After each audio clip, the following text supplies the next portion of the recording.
మనం సింధు నాగరికత కాలం గురించి, ఆ యొక్క పరిమాణాల గురించి, ఆ కాలంలో ఉన్నటువంటి వాటి యొక్క స్వరూపాల గురించి మనం తెలుసుకుందాం.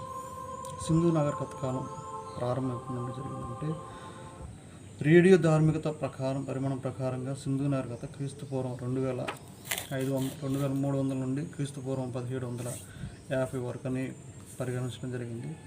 అనేక మంది చరిత్రకారులు వారి యొక్క అభిప్రాయాలను స్వీకరించినట్లయితే క్రీస్తుపూర్వం 2500 నుండి క్రీస్తుపూర్వం 1700 శతాబ్దం వరకు జరిగిందని వారి యొక్క అభిప్రాయం తెలియజేస్తున్నారు.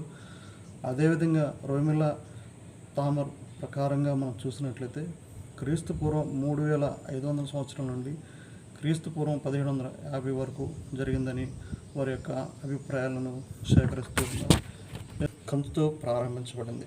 ఈ సింధు నాగరికత యొక్క తవ్వకాలు మరి మొదటగా ఎవరు జరిపారంటే కన్నింగ్హామ్ గారు జరిపారు. ఈ యొక్క సింధు నాగరికతకు పేరు పెట్టినటువంటి పురాతన శాస్త్రవేత్త ఎవరంటే సర్ జాన్ మార్షల్ గారు. ఈ యొక్క సింధు నాగరికత యొక్క ప్రజలు ఆరాధించేటువంటి వారి యొక్క ఆరాధ దైవం ఏది అని మనం చూసినట్లయితే సింధు నాగరికత ప్రజలు ఎక్కువగా అమ్మ తల్లిని వారు ఆరాధించేటువంటి వారు పూజించేటువంటి వృక్షం ఏంటయ్యా అంటే రావి చెట్టు. వారు ఆనాటి కాలంలో రావి చెట్టును పూజించేటువంటి వారు. మరి వారి యొక్క పక్షి ఏంటయ్యా అంటే మనం చూసినట్లయితే వారు ఆవురాన్ని ఎక్కువగా మరి వారి యొక్క జాతీయ పక్షిగా కలిగి ఉన్నారు. సింధు ప్రజలు పూజించే జంతువు కూడా ఒకటి ఉంది. ఆ జంతువే ఎద్దు. మరి వీరి యొక్క లోహాలు ఏ విధంగా ఉన్నాయి, ఎట్లా ఉన్నాయి అని మనం చూసినట్లయితే సింధు నాగరికత కాలంలో కంచు, రాగి, బంగారం, వెండి మొదలైనటువంటి ఈ యొక్క లోహాలను సింధు ప్రజలు ఎక్కువగా ఉపయోగించడం జరిగిందన్నమాట. ఈ సింధు కాలంలో ఉన్నటువంటి లిపి ఏ విధంగా ఉంది, వారు ఏ విధంగా వారి కాలం లిపి చేశారంటే సింధు కాల ప్రజలు ఎక్కువగా బొమ్మలు లిపి చేసేటువంటి వారు అనమాట. సింధు కాలంలో ఉన్నటువంటి సింధు నాగరికతలో ఉన్నటువంటి ప్రజలకు తెలియని ఈ యొక్క లోహం ఏమిటి అంటే ఇనుము. ఇది ఒక రావడానికి అవకాశం ఉంది, కొద్దిగా దీని మీద మనసు పెట్టండి. సింధు నాగరికతలో ఉన్నటువంటి ప్రజలకు తెలియనటి లోహం ఏమిటి అని అడుగుతారు. 1 ఇనుము, 2 కంచు, 3 బంగారం, 4 వెండి అనిస్తారు. లేదంటే దీన్ని ఈ విధంగా కూడా అడుగుతారు. సింధు నాగరికత కాలంలో ఉన్నటువంటి ప్రజలకు తెలియనటువంటి యొక్క లోహం ఈ క్రింది వాటిలో ఏది సరైనది తెలియచేయండి అంటారు. 1 వెండి, 2 బంగారం, 3 కంచు, 4 ఇనుము. ఇట్లా ఇచ్చిన తర్వాత కింద ఏమొస్తారంటే ఈ క్రింది వాటిలో ఏది సరైనటువంటిది. 1 సరైనటువంటిదా, 2, 3 సరైనటువంటివా, 3 దానికి వచ్చిన తర్వాత 1, 3 సరైనటువంటివా, 4 మొత్తం సరైనటువంటివా అంటే ఒక బిట్ని మార్చి 4 విధాలుగా ఇచ్చినట్లయితే ఆ యొక్క ఆన్సర్ చేయడానికి మన దగ్గర సమాధానం. కాబట్టి ఆ యొక్క ప్రశ్న గురించి మనం కూలంకషంగా చదివినప్పుడు దాన్ని జ్ఞాపకం చేస్తున్నప్పుడు ఇలాంటి ప్రశ్నలకు మనం ఆన్సర్ చేయడానికి చాలా అవకాశం ఉంటుంది.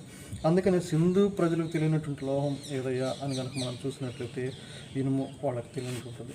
వాళ్ళు ఆరాధించేటువంటి మరి చిహ్నం ఏదంటే స్వస్తిక్ గుర్తు. మరి యొక్క నదీ దేవత వాహనం. మరి ఆనాటి కాలంలో నదులు ఎక్కువగా పారేటువంటి ఆ యొక్క ఆరాధించేటువంటి వాహనం ఏదంటే వారి యొక్క దేవతా వాహనం ఏదంటే ముసలి ఆనాటి కాలంలో ఉపయోగించారు. ప్రపంచంలో మొదటగా ప్రత్తిని పండించినటువంటి వారు ఎవరంటే సింధు నాగరికత ప్రజలు.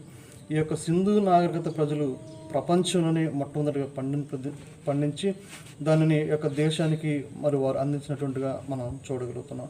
అసలు మొట్టమొదటి వాహనం ఏంటి, ప్రపంచంలో మొట్టమొదటి నాగరికత, మోస్టమైన నాగరికత ప్రపంచంలో ఉన్నటువంటి మరి మొట్టమొదటిది యొక్క ప్రధానమైనటువంటి సాధనం ఏంటి అని మనం కనుక చూసినట్లయితే సింధు నాగరికత ప్రజలు మొదటిగా ఎడ్ల బండిని వాడేవారు. వారి యొక్క వ్యాపారాన్ని కానీ, వారి యొక్క ప్రయాణాన్ని కానీ, వారి యొక్క వివాహ కార్యక్రమాలు కానీ, మరి వారి యొక్క సాంస్కృతిక కార్యక్రమాలు కానీ, వారి యొక్క ఏ కార్యక్రమాన్ని కానీ వారు మొట్టమొదటిగా ఏం వాడారంటే వారు ఎడ్ల బండిని వాడేటువంటి వారు అనమాట. ఇదే విధంగా సింధు నాగరికతలో మనం చూసినట్లయితే మరి 6 పిరంగులు కలిగినటువంటి మరి ఆ యొక్క డైమండ్ కలిగినటువంటి షేప్లో వారు నిర్మించడం వారి గృహాలు జరుగుతూ ఉండేది.